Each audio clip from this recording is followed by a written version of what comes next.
Ça va, Elodie? Ça va, super. Et toi? Oui, pas trop tôt de ton côté? Écoute, comment tu trouves ma voix? Non, ça va, franchement. C'est parfait, parce que tu es la première personne à qui je parle, donc, donc Tu ça t'es pas va. parlé à toi-même? Un petit peu, mais D'accord. pas plus que ça. Bon, écoute, ravie de t'accueillir en tout cas pour présenter ton sujet aujourd'hui. J'attends encore quelques personnes. Je vois déjà Fiona et Melissa qui sont connectées. N'hésitez pas à faire Bonjour. coucou, mettre la caméra, les filles. C'est aussi avec vous que le live se fait. Et aujourd'hui, on va vraiment parler du projet d'Élodie autour de la multiculturalité et de l'espace public pour resignifier la ville à la lumière de sa diversité. Donc là, c'est tout un programme. Élodie, tu es une designer que j'ai découverte l'année dernière.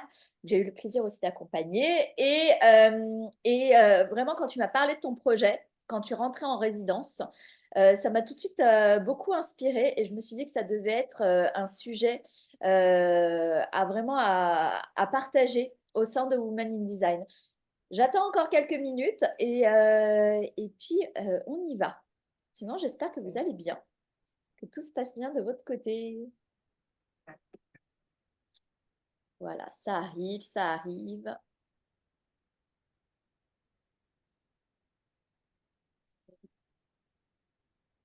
Ah, on sent la petite story Instagram, C'est ça. en scred ou pas complètement en scred en tout cas, Pas du tout. pas du tout en scred. On aime, on aime. Partagez sur les réseaux, faites découvrir l'association.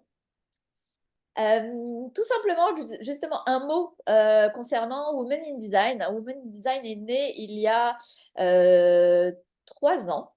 3 ans bientôt, ou 3 ans déjà, et a pour vocation de vraiment redonner une place paritaire dans l'industrie du design pour les praticiens et les praticiennes du design, et vraiment valoriser la femme. Donc, on est aujourd'hui une dizaine de personnes au sein de la collégiale et on a plusieurs actions, notamment des actions de rôle modèle, des actions de co-développement. On a aussi un séjour, voire peut-être deux, selon notre organisation, qui s'appelle la Summer House. Donc ça, je laisserai Johanna en parler. En tout cas, on vous en parlera quand ce sera prêt. Et puis, il y a évidemment ce que j'organise chaque mois, c'est-à-dire les cycles d'experts, les conférences d'experts au sein du cycle des conférences. Donc, le concept, c'est simplement de faire monter, donner la parole à un expert ou une experte du design avec son regard sur son sujet d'expertise. Vraiment, l'objectif, c'est vraiment de venir nourrir nos visions, de nous apporter des choses. Moi, j'ai appris plein de choses depuis le temps qu'on fait ces conférences. J'ai vraiment appris plein de choses. Et vous pouvez tous, enfin toutes, les regarder en replay sur la chaîne YouTube. Donc, je vous invite déjà à nous suivre sur YouTube, mais aussi à nous suivre sur les réseaux, à partager l'association. Plus on est de fous, plus on est folle, hein, plus on rira et plus on rira longtemps. Et plus ça nous donnera aussi de l'énergie pour poursuivre nos actions collectives de développement. Quoi d'autre? Vous pouvez également devenir membre. Vous pouvez aussi participer avec un don libre. Vraiment, il n'y a pas de petites sommes. Toutes les sommes sont les bienvenues. Donc, si vous voulez contribuer, n'hésitez pas. Je vous renverrai le lien lorsque j'aurai accès au replay. Et puis, voilà pour Women is Design. Et aujourd'hui, bien, je fais monter, je donne la parole à Elodie Alexander, qui est la fondatrice de l'Art Communique, une agence de communication basée en Guyane. Donc, il est très tôt pour elle, pour Elodie. Quand je lui ai dit, bon, 13h, c'est vraiment le dernier carat, elle m'a dit tout de suite oui, parce qu'elle a vraiment tout le temps la pêche. Et c'est un vrai bonheur. Elle a récemment, en tout cas assez récemment, euh, engagé du temps en résidence pour développer un projet en parallèle de son activité entrepreneuriale. Donc, vous voyez, là, quand je vous parle d'énergie, Je vous mens pas, hein, elle a vraiment beaucoup d'énergie et et quand on a parlé beaucoup de son projet, je lui ai dit: «Bon, bah, écoute, j'aimerais que tu, puisses en parler, ben, voilà, aux personnes de Women in Design, quoi. Vraiment, ça mérite d'être partagé». Voilà pour l'intro. Donc Élodie, ben, je te laisse la parole. Si tu as des choses à partager en slide, je te laisse aussi la main, tout simplement. Ok. Et puis, il y aura un petit temps de questions-réponses à la fin. Si vous avez des questions, n'hésitez pas à les mettre en chat. Et puis moi, je me chargerai vraiment de les faire monter. Voilà. Merci. C'est à toi. Merci, ben, merci déjà de me recevoir. J'espère que vous allez bien. Je vais parler un peu, je vais commencer par présenter le contexte donc, de la Guyane, du terrain, du projet en général, dans quel cadre il s'insère, et aussi la résidence en elle-même, en essayant de détailler un peu le processus créatif, comment j'ai travaillé en co-création, et puis aussi de mon retour d'expérience à la fois sur le fait de postuler en résidence et sur l'expérience de réalité augmentée que j'ai pu expérimenter dans la résidence. Donc, Génial. en effet, je vais devoir partager l'écran. Tu peux y Il aller. me semble que J'ai je ouvert le peux, droit. voilà, je peux partager une fenêtre. Voilà. Donc, tout d'abord, la Guyane. Donc, si vous situez, la Guyane, elle est entre le Brésil et le Suriname, euh, en Amazonie, en Amérique du Sud. Et donc, c'est un territoire qui, par le fait des différentes conquêtes et la colonisation, est un territoire français. Donc, c'est l'Europe en Amazonie, l'Europe la France en Amérique du Sud, c'est voilà, c'est le seul territoire français d'Amérique du Sud. Et c'est un territoire qui est assez particulier parce qu'il me semble que ça doit être la deuxième plus grande région française, hein, depuis qu'ils ont fait des régions, les grosses régions. Et pour vous dire, ça doit être à peu près, je crois que c'est à peu près la région sud, l'ouest est où déjà? Est, ouest, sud-est, ouest, sud-est. Je vais pas pouvoir t'aider là-dessus. Moi, je suis une quiche en géo. Voilà. Et donc, c'est quand même un grand territoire, mais en même temps très peu dense. Donc, il y a à peu près 260 000 habitants, 260 000 les chiffres officiels en 2017, donc ça date un petit peu. Et recouvert à 80%, 90%, plus de 90% de forêt. Et à l'intérieur de ce territoire, donc la Guyane, il y a à peu près deux grandes parties, on va dire. Il y a tout le littoral qui a connu une certaine forme de colonisation, d'occupation, qui était plutôt l'occupation dite de la colonisation dite de comptoir. Et là, le littoral, il a été construit sur des modèles européens, on va dire, européanisants, puisque il y a toujours un décalage par rapport au fait d'être quand même en territoire amazonien, mais avec un modèle plutôt occidental. Et puis, il y a l'intérieur qui va avoir un modèle un peu plus traditionnel où les cultures ont pu résister un petit peu, même si de toutes les façons, avec les échanges culturels, ces résistances se sont un petit peu diluées dans le temps, etc. Mais on va avoir aussi plusieurs cultures, plusieurs communautés. Et quand on parle de culture et de communauté, on est à peu près sur plus d'une trentaine de langues parlées. Donc, il y avait une étude de langue qui disait que quand on était au marché de Cayenne, on pouvait entendre plus d'une trentaine de langues, ne serait-ce que dans le marché. Donc, c'est assez impressionnant.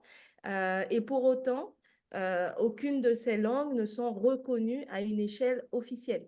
Donc, ça veut dire que le français est la seule langue officielle.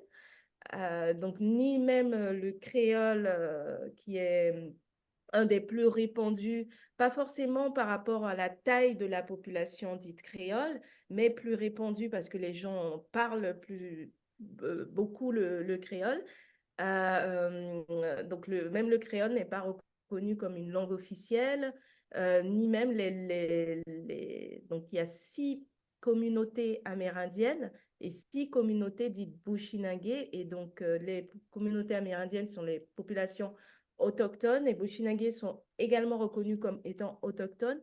Et ce sont des populations qui viennent de la traite négrière et qui, en général, avaient fui les plantations pour se réfugier dans les forêts. Donc, beaucoup de plantations du Suriname, ils se sont réfugiés dans les forêts frontalières avec la Guyane. Et donc, du coup, ils sont, enfin, c'est dans voilà, avec la Guyane, mais il y a aussi, enfin, pas forcément avec la frontière surinamaise, puisqu'ils se sont après répartis sur tout le territoire. Et puis, il y a eu une espèce de marronnage, donc le fait de fuir les plantations. Euh, euh, enfin, il y a eu du marronnage un peu à travers tout le pays. Mais du coup, ça fait qu'en plus de ces communautés autochtones, il y a également toutes les communautés qui viennent de la migration. Donc, ça veut dire les populations brésiliennes, les populations haïtiennes, dominicaines, péruviennes, colombiennes, enfin, voilà. C'est une terre, la Guyane est une terre qu'on pourrait dire d'accueil. Et en fait, on va voir cette multiculturalité de manière très présente lorsqu'on rentre dans les maisons.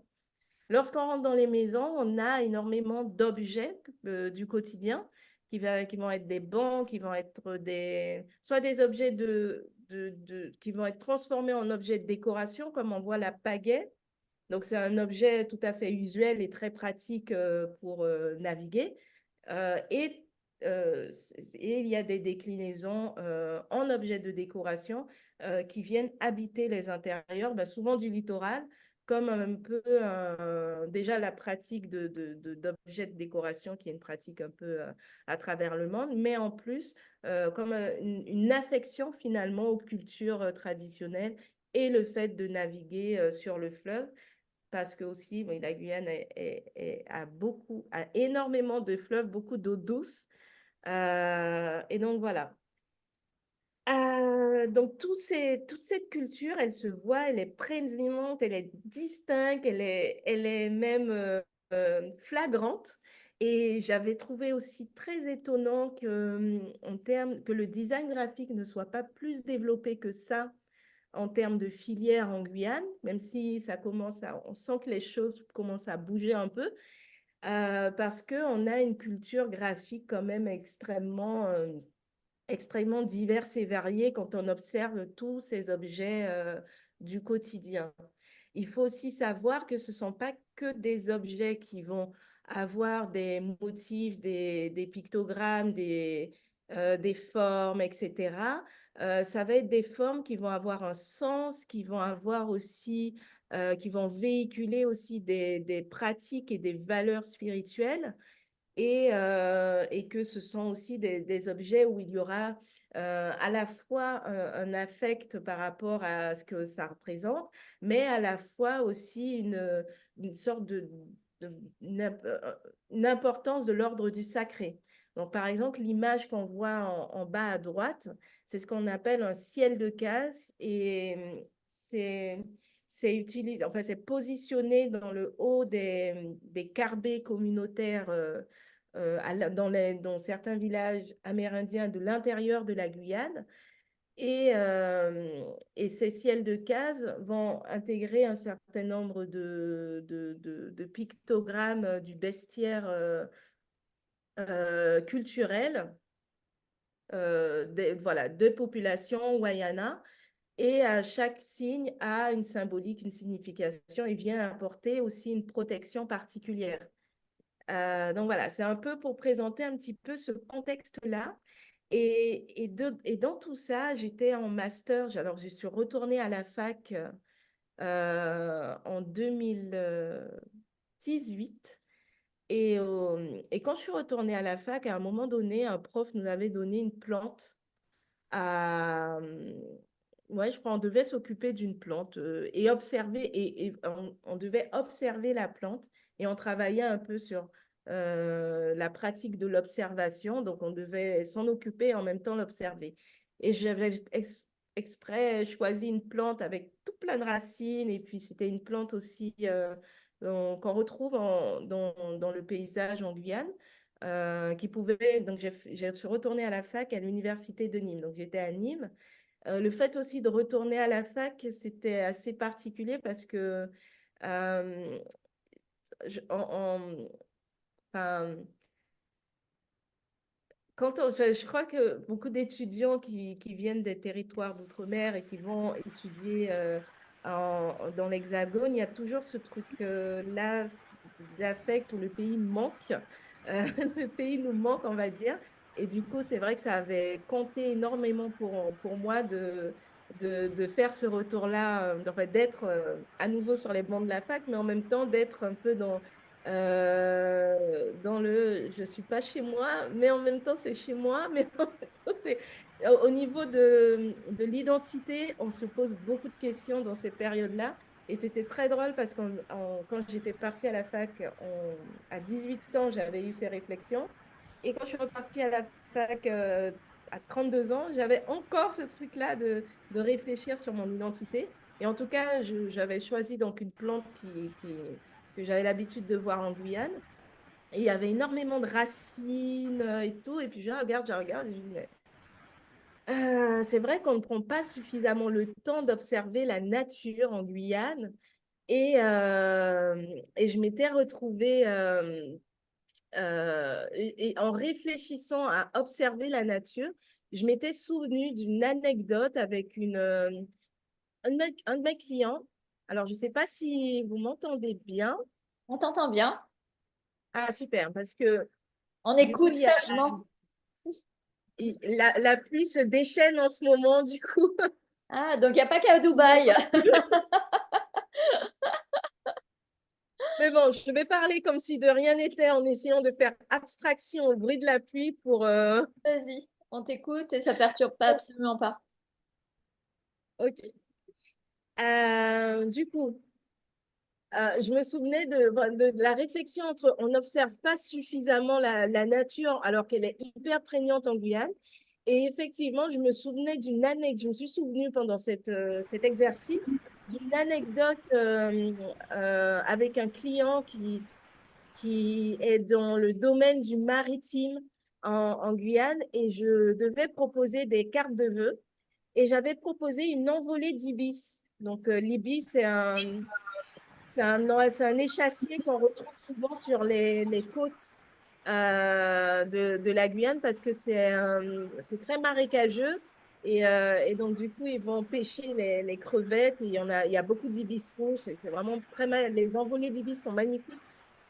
Et du coup, j'avais proposé ça. Et la directrice de communication de l'organisation, elle me dit, mais pourquoi l'envolée d'Ibis? Et pour moi, c'était logique. Donc, ça m'a choqué pourquoi elle me dit, mais pourquoi elle me dit pourquoi l'envolée d'Ibis et tout? Et en fait, elle me disait, oui, mais les Ibis, c'est dans telle commune. Et en fait, je lui disais, mais si vous regardez au-delà de votre fenêtre, vous allez voir des ibis, en fait. Et en fait, elle n'avait pas pris conscience que déjà, le fait d'être lié au maritime, ben, l'ibis, c'est très pertinent parce que les côtes guyanaises sont marécageuses. Donc, mer et marécage, c'est un peu très associé. Et donc, l'ibis représente finalement le maritime. Ce serait un peu les mouettes de la Guyane.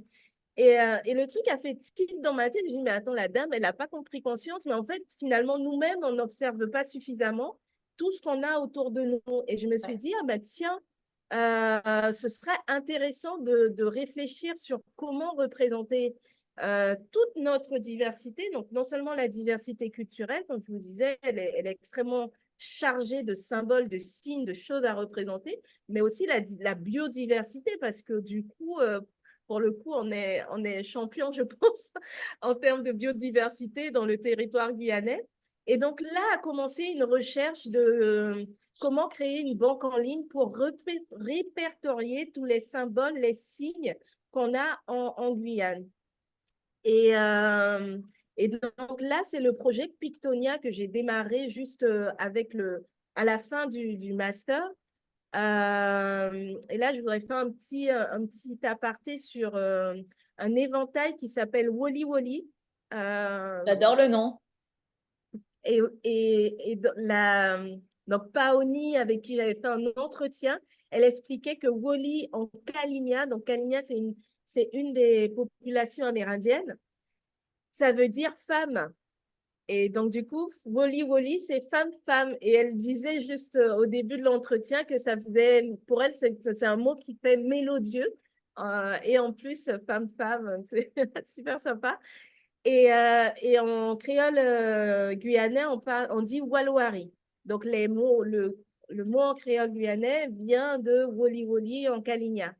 Et j'avais trouvé super intéressant d'étudier avec elle le Woli Woli parce que non seulement il y a l'objet qui peut donner lieu à un pictogramme, mais il y a aussi le motif qui, là encore, donne lieu à une ressource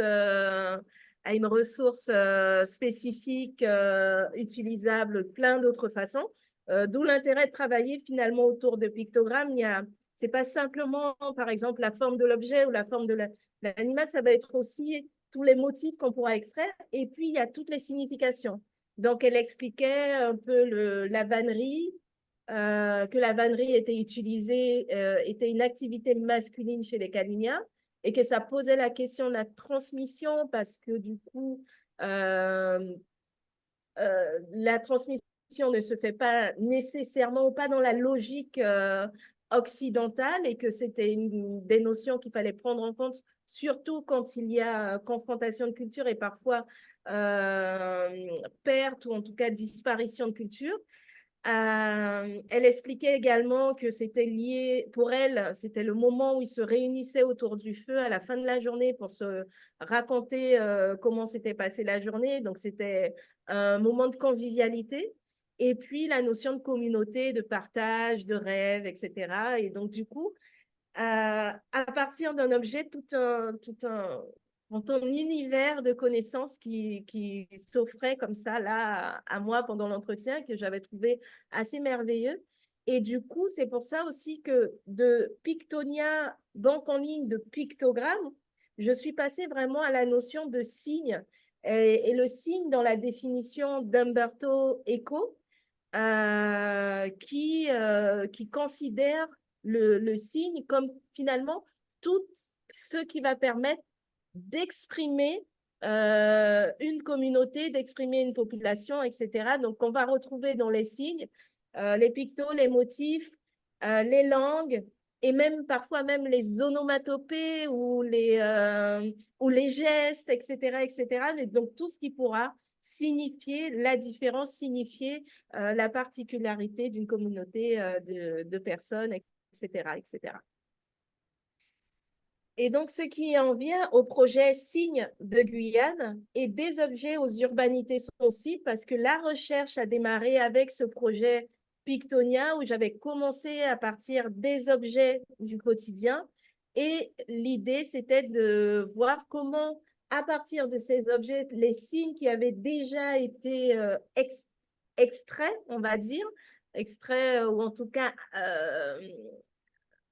enfin, ces objets, les signes qui étaient, ouais, j'aurais dit peut-être imprimés,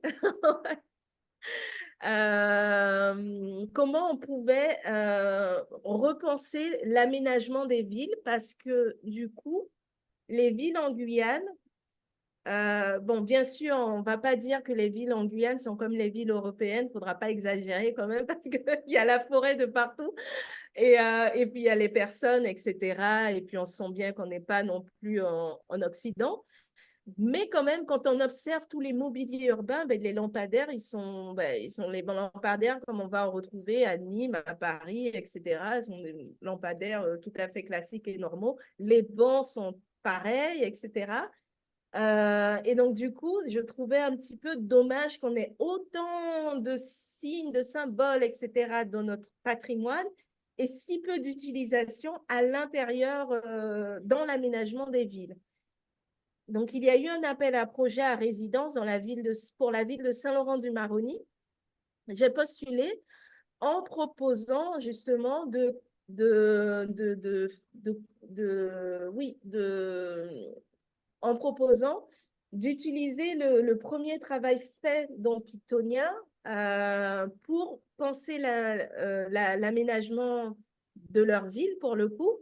Et Saint-Laurent-du-Maroni, c'est assez particulier parce que c'est une ville qui est dans l'ouest de la Guyane, à la frontière avec le Suriname. Et c'est aussi une ville qui a abrité l'ancien bagne de Saint-Laurent-du-Maroni. Alors, il faut savoir que l'histoire des bagnes, c'est une histoire quand même très récente, dans le sens où je crois que les bagnes ont été abolis début du XXe siècle et le dernier bagnard date, parce que du coup, même si les bagnes ont été abolis fin 19e ou début du XXe siècle, ils continuaient, les bagnards ont continué à expurger leurs peines prévues. Donc, ça a terminé vers les années 1950. Donc, assez récemment, quand même, il y avait encore des bagnards qui habitaient la ville. Et donc le bagne, c'était les travaux forcés de l'époque. Donc, des prisonniers politiques des prisonniers aussi, enfin de grands criminels, mais parfois aussi des voleurs de pain. Enfin, c'était un peu d'une Hmm. injustice. Des bad guys, hein. Voilà, c'est ça. Mais ils étaient directement envoyés aux colonies, dans les colonies, et notamment en Guyane, qui abritait plusieurs bagnes, et notamment le bagne de Saint-Laurent-du-Maroni. Et la ville, quand même, quand on regarde les différents bâtiments, a- est chargée de cette culture-là, parce que énormément aussi de bâtiments ont été construits par les bagnards de l'époque. Le quartier où j'ai travaillé n'était pas un quartier du centre historique de la ville, c'était plutôt un quartier informel, quand je suis arrivée sur le terrain, on a fait un peu le tour des différents quartiers et du coup, je suis arrivée dans un quartier informel qui s'appelle chez Bibi. Et informel parce qu'il y en a plusieurs hein, dans la ville de quartiers construits comme ça spontanément. Il y a aussi qui représente finalement une grande problématique de logement qu'il y a dans la ville et une problématique de développement urbain. Et c'est un quartier qui est à dominante d'une population haïtienne. Même si, bon, quand j'étais dans le quartier et qu'on avait fait le terrain, les habitants ne disaient pas que c'était à dominante de population haïtienne. Ils n'aimaient pas trop qu'on le dise parce il y a aussi des Dominicains, des Brésiliens, des Bouchinangués. Donc, oui, il y a quand même pas mal de population, mais c'est juste que la population haïtienne est plus importante. Et donc, dans ce quartier-là, du coup, j'ai pu faire des observations donc, dérouler tout le projet. C'est vraiment passé du début jusqu'à la fin dans le quartier.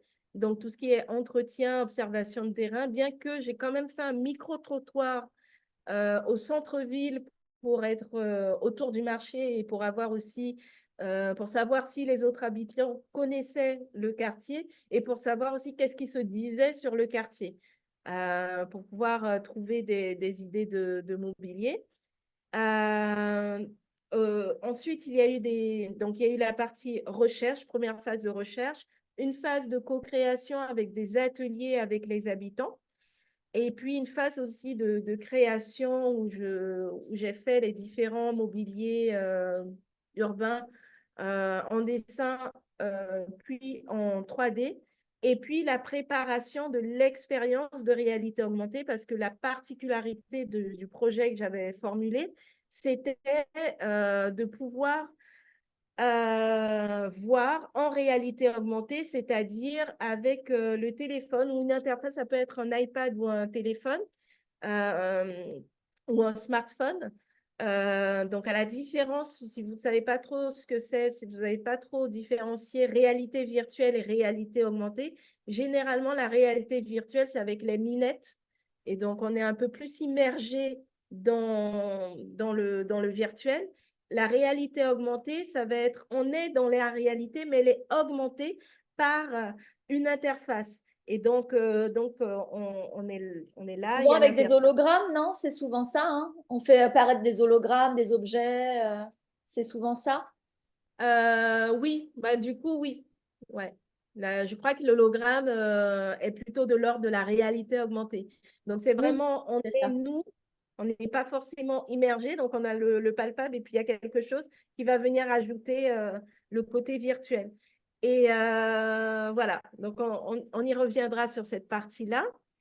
Et l'intérêt du coup de la résidence, c'est à la fois d'expérimenter les signes dans la ville, mais à la fois de continuer à implémenter la base de données de ressources. Et là, pour le coup, c'était plutôt les ressources 3D. Donc ça aussi, on le verra. Donc, comme ça a été vraiment très fluide parce qu'on avait visité différents quartiers, mais on est vraiment allé aussi dans le quartier où il y avait vraiment une connexion naturelle qui s'est créée avec les habitants. Et donc, du coup, donc, il faut savoir que pendant toute la résidence, j'étais accompagnée par le pôle patrimoine de la ville. Et et notamment au début avec le pôle médiation. Donc, du coup, j'avais vraiment des personnes qui étaient régulièrement sur le terrain pour me mettre en contact avec les populations. Donc, j'étais pas seule lâchée là dans un terrain que je ne connaissais pas du tout. Parce que même si j'habite en Guyane, donc déjà, j'habite à 4 heures, hein, 4 heures de la ville en question. Et c'est quand même, voilà, il y a quand même vraiment des différences culturelles. Donc, je pense que c'est quand même important d'avoir un ancrage avec voilà, différentes associations pour aller sur un nouveau terrain. Et on peut se sentir étranger dans son propre, dans sa propre région. C'est assez particulier, mais oui, oui, on peut se sentir étranger même en étant guyanais, etc. Donc, les entretiens, donc il y a eu pas mal d'entretiens et notamment un focus group. Ce que j'ai trouvé super, c'est que j'ai pu avoir un entretien totalement en créole, ce qui était aussi un petit peu challengeant parce que moi, même mon histoire par rapport au créole n'est pas aussi simple que ça, puisque le créole, quand j'étais petite, était interdit à l'école, était encore interdit à l'école. C'est plus le cas maintenant. Mais en tout cas, quand j'étais petite, 8-10 ans, quand on commençait à parler créole, on était réprimandé par les enseignants. Vous n'êtes pas censé parler créole dans la cour. Et Ah le ouais, truc c'est est... vraiment ça? Ah oui, c'est ça. Oui, oui, oui, c'est ça. C'est D'accord. hallucinant parce que du coup, c'est très compliqué de se construire quand on ne peut même pas vivre sa culture dans un espace scolaire. Mais du coup, l'école était sous ce modèle républicain où c'était que le français. Aussi, beaucoup d'enseignants, et jusqu'à aujourd'hui, hein, beaucoup d'enseignants sont des enseignants qui viennent de France hexagonale, métropolitaine. Et ils Ah, c'est arrivaient aussi, marrant ils ne parce que, connaissaient pas. ouais, parce que Oui, tu vois, enfin, j'apparente ça, par exemple, si tu vas en Bretagne ou en Corse, bah, ils ont enfin, ils ont leur patois et c'est pas interdit de. Je ne crois pas que ce soit interdit oui, ou. mais ça a été question de lutte et de Ouais, combat. ouais, c'est vrai, c'est vrai, c'est vrai, c'est vrai, Voilà. vrai. Et, Ah, c'est très ouais, intéressant ce que tu partages et très ouais, ouais, étonnant aussi, hein. Mm. ouais, très étonnant. Et donc, du coup, effectivement, donc la multiculturalité, on a de la difficulté à la vivre. D'où cette volonté de faire vivre cette multiculturalité parce que pendant longtemps, elle a été brimée. Et ce n'est que dernièrement qu'on va avoir des professeurs de créole et que de créole parce que on a 38 langues parlées et on a énormément de langues autochtones et pour la majorité, elles ne sont toujours pas enseignées à l'école. Et ça, c'est vraiment, je pense que c'est une défaillance du développement, même de la pensée coloniale, en fait. Hmm. Donc, du coup, je me suis réapproprié un peu ma langue et ça m'a fait plaisir justement d'essayer de parler en créole haïtien. Euh, et au début de l'entretien, quand je commençais à parler un petit peu en français, les gens étaient un peu pas très répondants, mais quand j'ai commencé à parler en créole haïtien, etc., moi, les gens ont commencé à mieux répondre et à libérer la parole, etc. Et à la fin, on ne pouvait plus les arrêter. Mais ça se passe souvent comme ça dans les focus group. Et puis aussi, donc, il y avait de l'observation de terrain. Dans cette observation, il y avait énormément de choses qui sont ressorties. Notamment, par exemple, l'image avec toutes les boîtes aux lettres, c'est très significatif d'un terrain informel, d'une construction informelle, puisque du coup, les maisons ne sont pas identifiées. Donc, toutes les boîtes aux lettres sont à l'entrée du quartier. Et donc, il y a une seule adresse, une seule maison. Et du coup, j'ai rencontré le premier locataire. Et puis, finalement, parce que c'était un terrain d'une personne, il y a eu un premier locataire qui était autorisé à rester. Et puis, les gens se sont installés un peu tout autour jusqu'à faire un énorme quartier. Je crois que de plus de 2000 habitants, hein, il me semble. Alors, je ne suis pas très sûre, je ne vais pas m'avancer sur les chiffres. Et notamment, une des observations qui est aussi marquée, c'est qu'on était en période de Noël et les décorations étaient des lutins, sapins, etc. Donc, une vision de Noël très occidentale. Bon, Noël est occidental de toutes les façons. Euh, mais on y reviendra sur ça. Et puis, il y a eu la phase de co-création. Donc, la co-création, ça a permis de... Donc, co-création, que je parle d'ateliers de co-création, ce sont des ateliers qui permettent aux personnes de s'exprimer différemment que la parole. Parce que du coup, on va avoir des entretiens, des focus group. La co-création, je trouve ça vraiment génial parce que c'est en faisant des activités créatives que les gens vont donner d'autres données, d'autres informations qui vont être très utiles pour construire le projet. Euh, donc voilà. Et dans les ateliers de co-création, il y avait une thématique, c'était général, hein, c'était de s'imaginer leur quartier en 2053. Donc il y avait une dimension un peu futuriste de ce quartier-là. Et voilà, après, il y avait des jeux, tout ce qui permettra en fait de solliciter d'autres parties du cerveau et qui permet aux personnes de faire des connexions un peu plus facilement et de manière débridée. À l'issue de cette J'adore. phase de co-création, donc j'ai essayé de faire une espèce de brainstorming entre tous les éléments, etc. Et de ressortir un peu trois thématiques. Ah, il y a eu aussi la phase de prototypage tout au long du projet. Et du coup, il y a eu deux ateliers de co-création. Le premier atelier, j'avais fait des prototypes vraiment très, très sommaires.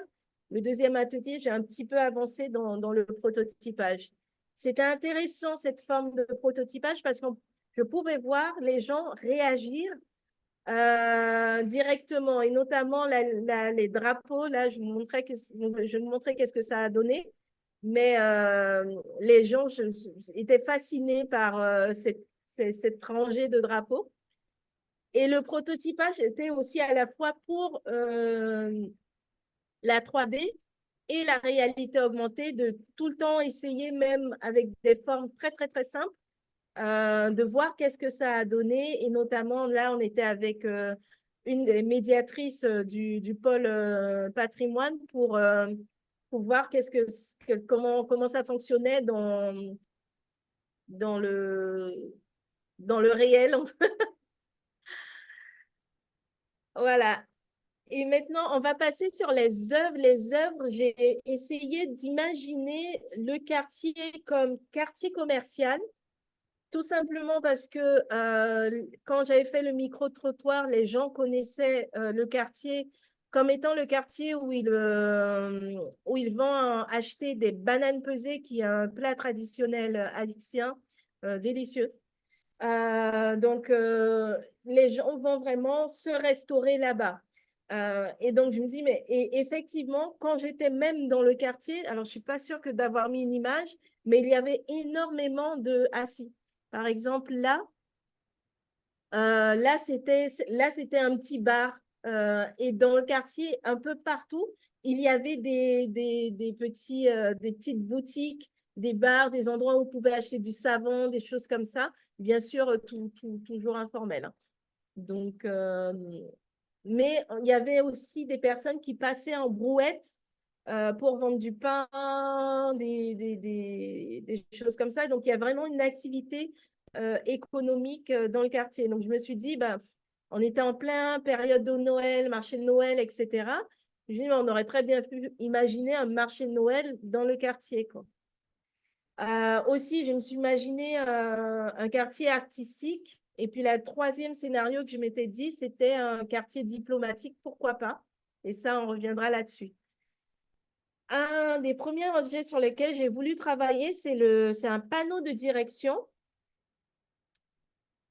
pour, du coup, imaginons qu'on serait dans un quartier commercial, mais il faudrait des panneaux de direction pour orienter les passants, les habitants et les passants, et notamment ce panneau de direction, j'ai voulu le penser, bon, à la fois quelque chose avec un panneau solaire, parce que du coup, il n'y avait pas d'électricité dans le quartier, il n'y a pas d'éclairage public.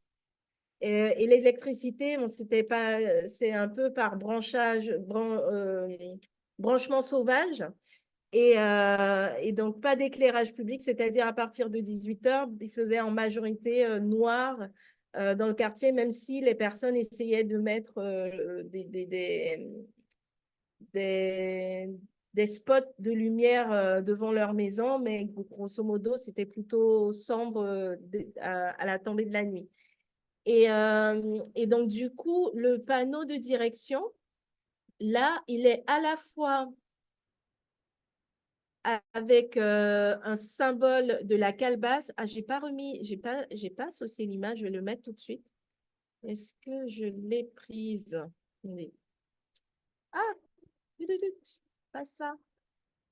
Je vais juste rajouter une image de calebasse que j'ai pris normalement une capture d'écran tout à l'heure. Ouais, je vais le rajouter ici. Voilà. Non, ici.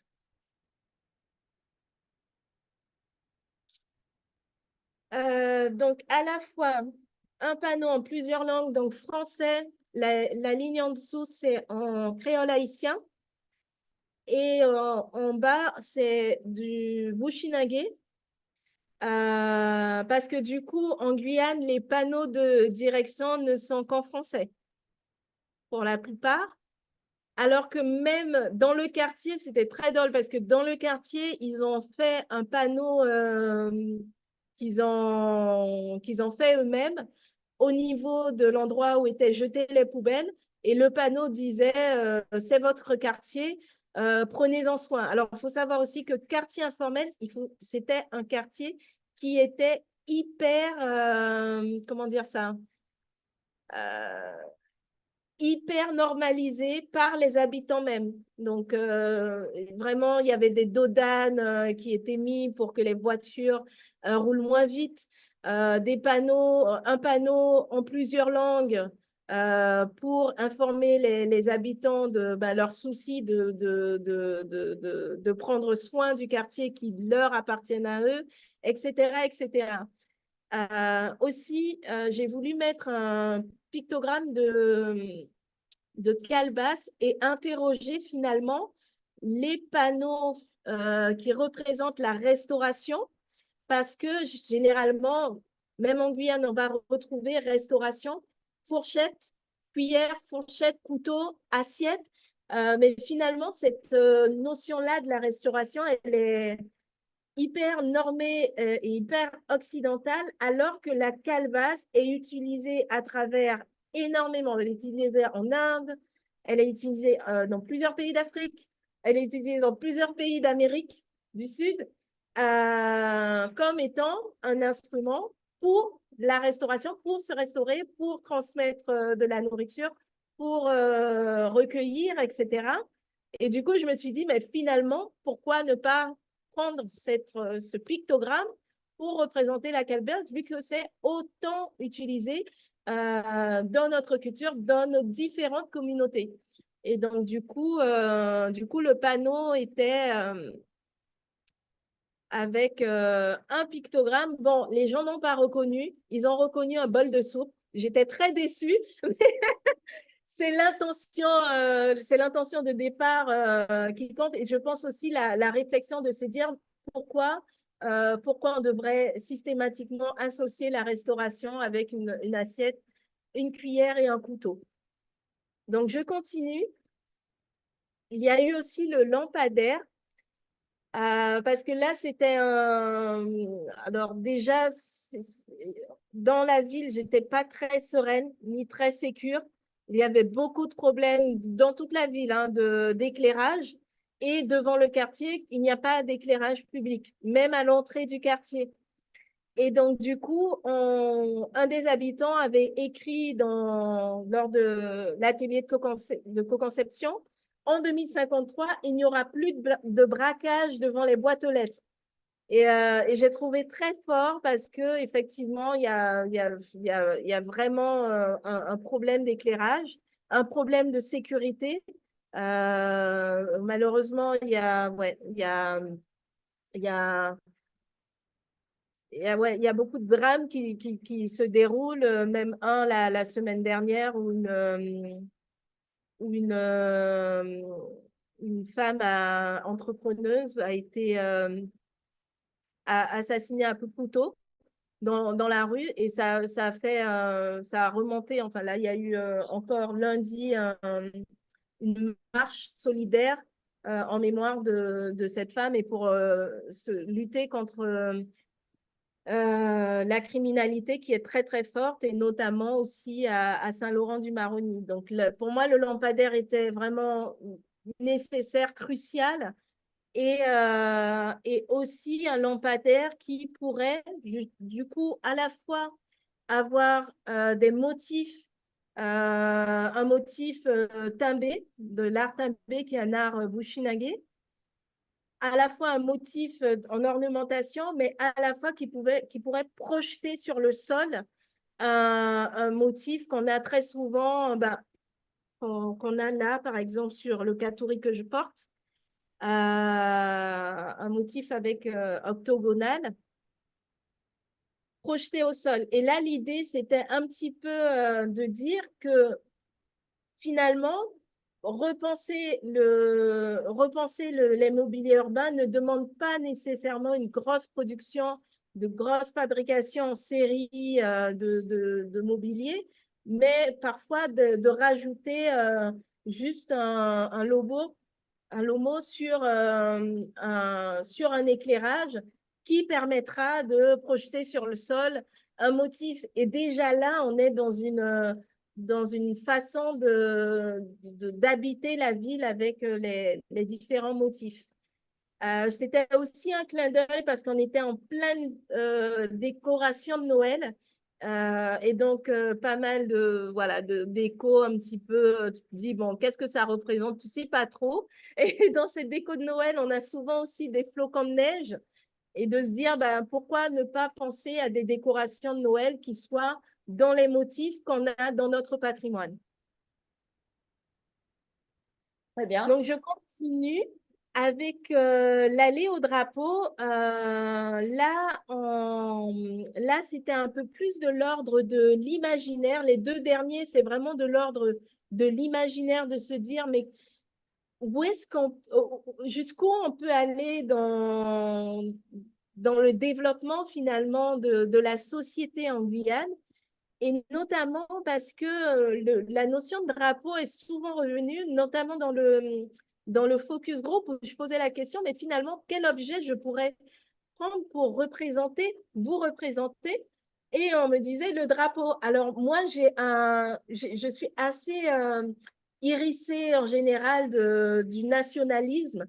Parce que je trouve qu'il fait beaucoup de tort, surtout quand il est à tort et à travers et qu'il considère des communautés plutôt que d'autres et qu'il veut lisser finalement la différence et les aspérités, la multiculturalité. Mais en même temps, finalement, les signes du nationalisme comptent beaucoup pour de nombreuses personnes. Et notamment, là, il m'expliquait que un des participants m'expliquait que non seulement il avait chez lui le drapeau haïtien, mais il a aussi le drapeau français et il a le drapeau guyanais, parce qu'il y a un drapeau guyanais également, et que lui, il adore avoir plusieurs drapeaux et c'est une idée de mariage des cultures. Et je trouvais ça très, très, très, très beau et je me suis dit, ah, tiens, il y a peut-être quelque chose et notamment, les Haïtiens ont une fête nationale qu'ils appellent la fête du drapeau. Il me semble que c'est la fête de l'indépendance. Et dans le quartier, ils organisent la fête du drapeau. Et du coup, je me suis dit, ah bah tiens, et notamment, j'avais fait les 2 allées de drapeau et les gens ont hyper réagi autour de ces drapeaux. Donc, j'ai imaginé une allée au drapeau où les personnes pourraient se mettre devant et imaginer qu'est-ce qu'il pourrait y avoir après ces drapeaux. Est-ce que ce serait une école de la diplomatie? Est-ce que ce serait une institution diplomatique, etc., etc. Et je me suis souvenue également, parce que j'avais fait un projet à Washington, et quand on avait fait ce projet à Washington, on avait été en contact avec la communauté haïtienne de là-bas. Et finalement, énormément de personnes de la communauté avaient travaillé à l'élection d'Obama et j'avais rencontré une partie de l'équipe qui avait été très active dans l'élection, qui faisait partie de l'équipe d'Obama. Et finalement, à travers le monde, la communauté haïtienne est extrêmement bien placée au niveau politique et notamment au niveau diplomatique. Et effectivement, finalement, beaucoup de cultures d'immigration sont aussi de cultures qui parlent déjà plusieurs langues par le fait d'immigrer. Ne serait-ce que le fait de parler plusieurs langues, ça donne une entrée finalement à à la, à la, à la dimension politique, à la dimension diplomatique, etc. Aussi en Guyane, non seulement on a plusieurs langues, mais on a aussi différentes formes de gouvernance. C'est-à-dire que dans certains villages, il y a déjà une politique. C'est-à-dire que nous, on va avoir la politique avec l'Assemblée nationale, les députés, les collectivités, etc. Mais chaque village a son propre système politique. Et Mmh. toute cette expérience-là, on aurait très bien pu l'utiliser pour pouvoir former des personnes à la négociation entre, ben déjà, entre villages, entre communautés et à la négociation à plus haute échelle entre pays, etc. Et je me dis, en tout cas, pour moi, quand je pense à la Guyane, je me dis, mais on a une richesse énorme en termes diplomatiques qui est, je trouve, assez peu exploitée. Pour le moment, après, c'est à voir. Il nous reste seulement quelques minutes, Élodie, hein. Ah, j'arrive Je au suis dernier. aussi gardienne du temps.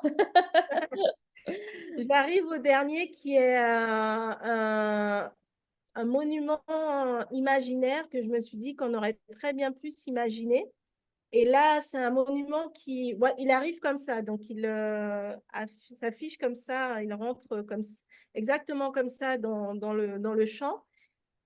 et il est suspendu et c'est un monument. Donc, du coup, j'ai voulu vraiment faire parmi les mobiliers urbains quelque chose de monument, de terme, enfin vraiment un peu pour galvaniser. Et j'ai voulu prendre le symbole du tambour. Pourquoi le tambour? Parce que le tambour, c'est un élément de communication. Il était utilisé à l'époque esclavagiste pour que les personnes mises en esclavage puissent communiquer entre plantations et parfois communiquer aussi entre villages marrands, donc des esclaves qui avaient fui les plantations. Donc, c'est vraiment un élément de communication pour communiquer vraiment au-delà du fait musical, culturel, etc. Et c'est un élément qui est très, très, très fort culturellement et qu'on retrouve finalement à travers le monde. Et je trouvais que c'était intéressant de travailler sur cet objet-là, plus encore parce que finalement, chaque culture a son propre tambour en Guyane. Et donc, du coup, c'est une façon de signifier les différentes cultures. Donc, on a le tambour bushinagé, le tambour créole, le tambour haïtien, on a le tambour kalinha et un tambour qui est utilisé au Brésil, notamment dans la capoeira.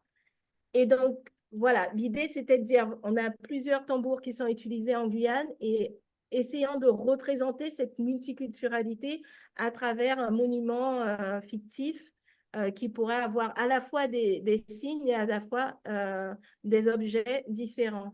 Et là aussi, mon intérêt, hein, c'était de continuer à implémenter, là, c'est la base de données de Sketchfab, ne serait-ce qu'en y mettant un tambour bushinagé et créole. Il faut savoir que si vous allez sur Sketchfab, vous pouvez retrouver, je vais transmettre tous les liens là à travers la boîte Je de note. messages. Sketchfab. Oui, donc déjà ara.pictonia.co pour retrouver tous les éléments et pour retrouver aussi l'expérience de réalité augmentée. Et notamment, du coup, ces différents objets et pour pouvoir les réutiliser ailleurs. C'est tout l'intérêt de la résidence, du coup. Et donc, ça ressemble à ça, à peu près, le monument au drapeau en réalité augmentée. Et juste un biais pour la résidence. Donc, moi, j'ai postulé, mais j'ai allé les quatre fers comme ça. Ah mon Dieu, je ne veux pas postuler. Et on a tellement insisté, il dit oui, mais il faut que tu postules à des résidences, etc. J'ai dit bon, écoute, je vais essayer de faire un effort. Mais j'avais un petit peu peur, mais je dirais que c'est une excellente opportunité d'avoir un cadre pour développer une recherche. Parce qu'effectivement, moi, j'ai les projets avec l'agence, etc. Mais c'est très orienté commande. Donc, c'est le client qui décide à la limite ce que je vais faire. Bien sûr, j'ai ma posture de designer qui est là pour encadrer, orienter le client. Mais quand on est dépendant de la commande, c'est difficile On a c'est moins de difficile. liberté, quoi. Oui, voilà. Tandis que la résidence, normalement, elle est faite pour ça. Bon, il y a aussi des contraintes parce que forcément, on est dans un certain cadre, il y a des intérêts politiques, publics, enfin, institutionnels voilà, qu'on n'y échappe pas. Mais ça permet, en tout cas, pendant 2 mois, j'ai pu me focaliser sur ce projet-là et j'étais très contente parce que j'avais du mal justement à avancer sur mon projet de banque en ligne. Donc, du coup, j'étais très reconnaissante de ces 2 mois vraiment entièrement sur le projet. Donc, je pense que c'est une bonne idée d'avoir un regard sur les différentes résidences.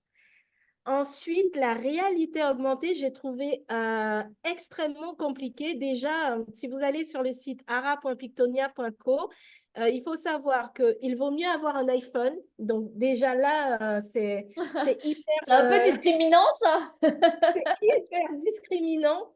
Ensuite, c'est possible avec un Android, mais alors il faut avoir, parce que là, c'est un Android, hein, le téléphone que la dame tient. Donc, c'est un Android, mais il faut que ça soit le dernier, enfin, un modèle dernier cri avec toutes les mises à jour de fait. Voilà, s'il n'y a pas les mises à jour de fait, ça ne va pas s'afficher automatiquement. Donc ça, vraiment, c'était ma tristesse du projet et ça m'a fendu le cœur parce que du coup, étant dans un quartier informel, ça veut dire aussi des personnes qui n'ont pas les moyens d'avoir un téléphone dernier cri. Donc, certaines personnes, enfin, certains habitants n'ont pas pu vraiment bénéficier de cette expérience de réalité augmentée. On a essayé d'accompagner au mieux, mais voilà, après, ils étaient, enfin, les retours que j'ai eus, c'est qu'ils étaient très contents que le projet se soit fait dans le quartier réalité augmentée ou non. Mais voilà, c'est quelque chose qui m'a un petit peu frustrée, le fait que finalement, la réalité augmentée ne soit pas si facile à mettre en place. Et puis, j'ai vu ce projet-là sur LinkedIn.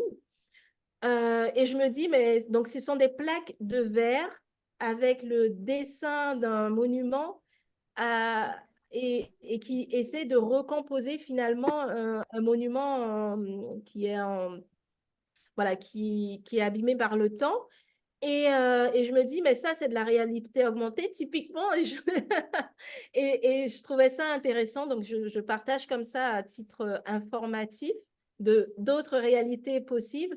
Et puis, une note d'espoir parce que le mois dernier, dans un village, dans une commune qui s'appelle Papaïchtan, qui est à l'intérieur de la Guyane, il y a eu plusieurs œuvres dans l'espace public, pour le coup, avec la culture de Guyane. Donc là, on voit une superbe place avec au sol un motif timbé et à l'intérieur un motif de ciel de case, comme on a vu plus haut, amérindien.